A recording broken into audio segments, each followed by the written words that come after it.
లేదు, ఇప్పుడు నాకు అన్నది చేయలేదు. ఫస్ట్ టైం మొదటిసారి నేను ఎప్పుడు కొంచెం మొహాట పడతాను మాట్లాడటానికి సినిమాకి సంబంధించినంత వరకు. ఇక్కడ సినిమాని ఎలా ప్రమోట్ చేసుకోవాలో నాకు తెలియదు. పని చేయడం తెలుసు తప్ప దీన్ని అంటే మనం ఇంత చేసామని చెప్పడం ఎప్పుడు నాకు కొంచెం ఎబ్బెట్టుగాను ఇబ్బందిగా ఉంటుంది. ఇంకా నేను చాలా యాక్సిడెంటల్ యాక్టర్ అండ్ ఇంకా గత్యంతరం లేక టెక్నీషియన్ అయిన వాడిని. నాకు నచ్చే సన్నివేశాలు నచ్చే సినిమాలు చేసుకోవడానికి ఆ పరిస్థితుల్లో ఇది నా మొదటి ఇంటరాక్షన్. ఇది నా కూర్చోండి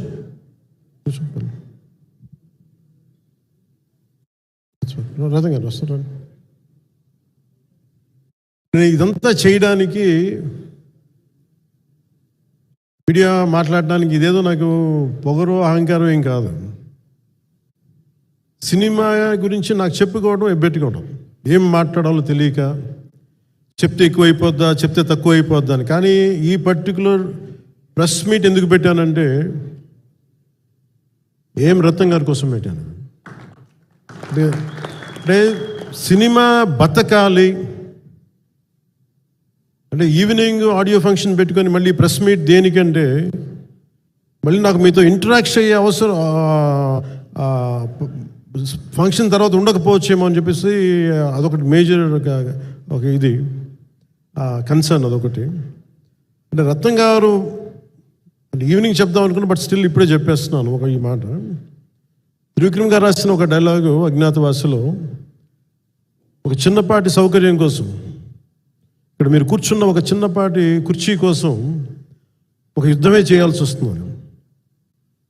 అలాంటిది ఒక సినిమాని చేయడం అంటే ఎన్నిసార్లు మినీ యుద్ధాలు చేయాలి, ఆర్థికంగా కావచ్చు క్రియేటివ్గా కావచ్చు వీటన్నిటికీ సంబంధించి. అలాంటిది నేను ఎప్పుడు కూడా సినిమాల్లోకి రాకముందు ఏం రత్నం గారు లాంటి వ్యక్తి నా ప్రొడ్యూసర్ అయితే బాగుండు అనుకున్నాను. భారతదేశానికి పాన్ ఇండియా సినిమాని ముఖ్యంగా రీజనల్ సినిమాని జాతీయ స్థాయిలో తీసుకెళ్ళిన వ్యక్తి ఆయన. తమిళ సినిమాని చాలా ఛాలెంజింగ్ తెలుగులో డబ్ చేసి దాన్ని స్ట్రైట్ సినిమాలతో సమానంగా ఆడేంత సత్తా చూపించిన వ్యక్తి. Film industry creative ability creative potentiality పెంచిన వ్యక్తి. ఈ సినిమా చాలా ఒడిదుడుకులు ఎదుర్కొంది, 2 కరోనా పరిస్థితులు ఎదుర్కొంది. అన్నిటికీ మధ్యలో సినిమా మన క్రియేటివ్గా కొంత ఇబ్బంది ఎదుర్కొంది. అల్టిమేట్ ఆబ్జెక్టివ్ సినిమా బాగా రావాలని, నేను ఎప్పుడేం చేసినా సినిమా బాగా రావాలి అనుకుంటాను. ఈ సినిమాకి ప్రత్యేకించి ఆయన తపన చూసి నేను ముఖ్యంగా పొలిటికల్ ప్రాసెస్కి వెళ్ళిపోయిన తర్వాత పాలిటిక్స్కి వెళ్ళిపోయిన తర్వాత ఎలక్షన్ అని వీటికి దూరమై క్రియేటివ్ పార్టీకి దూరం అయిపోయిన తర్వాత పాలిటిక్స్ నా ప్రైమరీ ఫోకస్ అయిపోయిన తర్వాత మళ్ళీ దృష్టి పెట్టి సినిమా కావాలి మీరు చెయ్యాలని చెప్పి నా దగ్గరికి వచ్చి కోరుకున్నప్పుడు నేను ఎంత బెస్ట్ ఇవ్వగలను సినిమాకి అంత ఇచ్చాను. నేను అంటే నా బెస్ట్ ఇచ్చాను. అంటే నేను అంటే అన్నిటికంటే కూడా నేను ఇవ్వలేనిది టైం ఇవ్వలేను నేను. కానీ అలాంటి పరిస్థితుల్లో ఒక క్లైమాక్స్కి దాదాపు 57 రోజులు షూట్ చేయాల్సి వచ్చింది. మండు టెండ బాగా ఇట్స్ కైండ్ ఆఫ్ మిడ్ మే అంటే చాలా పిచ్చి ఎండ అన్నమాట. అలాంటి ఎండల్లో చాలా కాలం తర్వాత నాకు మార్షల్ ఆర్ట్స్ నేను ఎప్పుడో నేర్చుకున్న మార్షల్ ఆర్ట్స్ ఒక ఎస్క్రీమా కానీ ఊషు కానీ నేను నేర్చుకున్న సెల్ఫ్ డిఫెన్స్ టెక్నిక్స్ కానీ యుఎస్లో నేను ఒక వర్క్షాప్ చేసిన జీత్ కండో ఇవి కానీ ఇవన్నీ ఈ సినిమాకి నాకు పనికి వచ్చినాయి. నాకు వీళ్ళతో డిఫరెంట్ కొరియోగ్రాఫర్స్తో కూర్చొని ప్రత్యేకించి క్లైమాక్స్ పార్ట్ ఇది అందరికీ ఇన్స్పైర్ చేసింది. మన స్థూలంగా చెప్పాలి అంటే ఒక క్లుప్తంగా చెప్పాలి అంటే ఈ సినిమాకి ఇదే ఆయువు పట్టింది. ఈ ఫస్ట్ పార్ట్కి ఎక్కడో కొల్లూరు నుంచి మన కృష్ణానది తీరం కొల్లూరు విజయవాడ సమీపంలో ఉన్న కొల్లూరు ప్రాంతం నుంచి దొరికిన ఒక కోహినూర్ వజ్రం నుంచి అది ఎటు మన గోల్కొండ రాజుల దాకా వచ్చింది, మన హైదరాబాద్ సుల్తాన్ల దాకా ఎలా వచ్చింది, దీని ట్రావెల్ ఇటు వెళ్ళింది. ఇవన్నీ జరిగినప్పుడు దీని నేపథ్యంలో జరిగే కథ ఇది. ముఖ్యంగా ఈ ఫౌండేషనల్ వర్క్ చేసిన వ్యక్తి క్రిష్ జాగర్లమూడి గారు చాలా హై కాన్సెప్ట్తో పట్టుకొచ్చారు దీన్ని.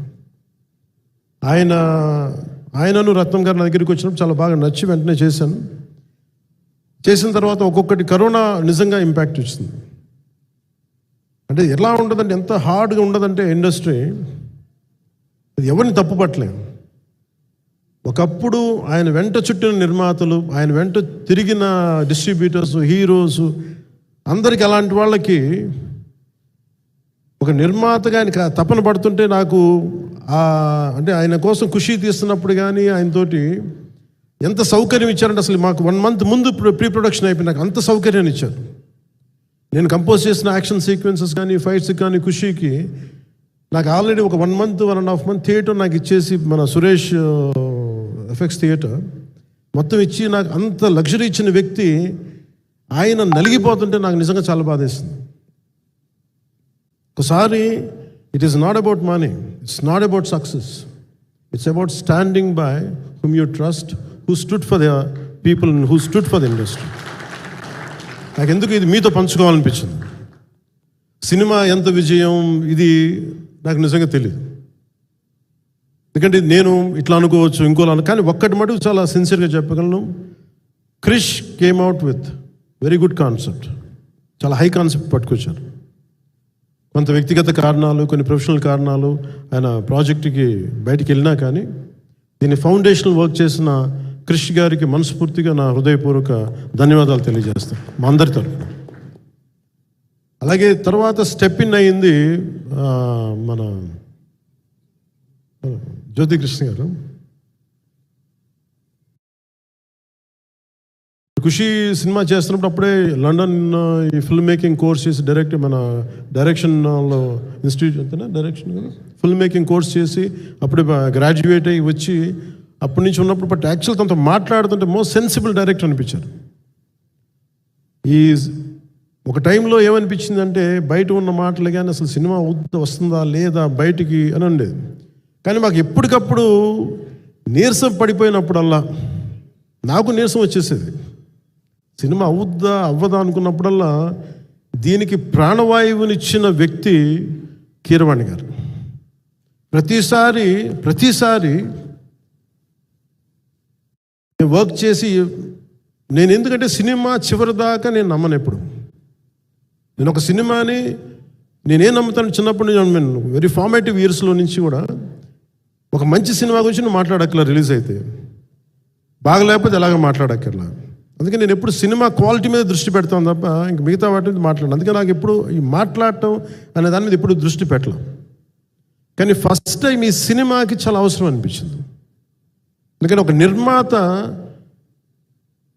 నిర్మాతలు కనుమరుగవుతున్న ఈ సమయంలో ఒక బలమైన సినిమా తీసి ఒడిదుడుకుల్ని తట్టుకోగలిగే ఒక నిర్మాత కనుమరుగవ్వకూడదు.